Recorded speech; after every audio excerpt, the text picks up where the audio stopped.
প্রশান্ত ভারতের মণিপুর রাজ্য। সেপ্টেম্বরের শুরু থেকেই রক্ত ঝরছে উত্তর পূর্ব ভারতের এই রাজ্যে। মণিপুরের শান্তি ফেরাতে এবার রাজ্য সরকারের হাতে সর্বোচ্চ ক্ষমতা দেওয়ার দাবি জানালেন মুখ্যমন্ত্রী এন বীরেন সিংহ। সব বিধায়ককে নিয়ে রাজ্যপাল লক্ষ্মণ আচার্যের সঙ্গে দেখা করেন তিনি। সেখানে এই দাবি জানিয়েছেন মুখ্যমন্ত্রী। মণিপুরে বিজেপি শাসিত সরকার, সেই সরকারের মুখ্যমন্ত্রী বীরেন।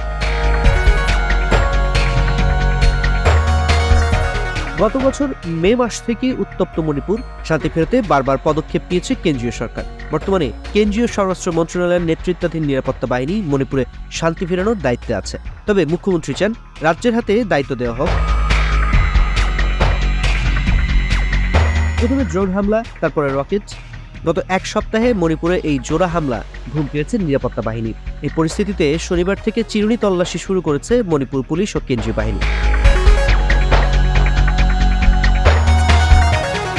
মেইতেইরা দাবি করছে কুকিরাই ওই ক্ষেপণাস্ত্র ছুঁড়েছে।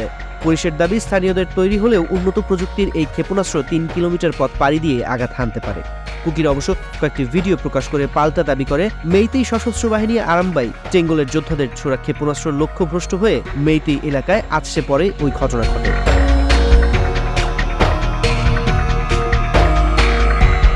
মণিপুরের মেইতেই ও কুকি জনগোষ্ঠীর মধ্যে সংঘর্ষের পরিস্থিতিতে নতুন করে উত্তপ্ত হয়ে ওঠে সম্প্রতি কংপকপি ও পশ্চিম ইম্ফলের দুটি জায়গায় ড্রোন হামলাকে কেন্দ্র করে।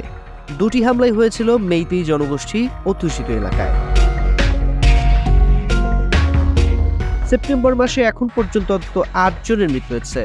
শনিবার সন্ধ্যায় মণিপুরের শাসক দলের সব বিধায়কদের নিয়ে বৈঠক করেছেন মুখ্যমন্ত্রী এন বীরেন সিংহ। পরিস্থিতি নিয়ে পর্যালোচনা করেছেন। এরপর রাতেই রাজ্যপাল লক্ষ্মণ আচার্যের সঙ্গে দেখা করতে রাজভবনে যান বীরেন।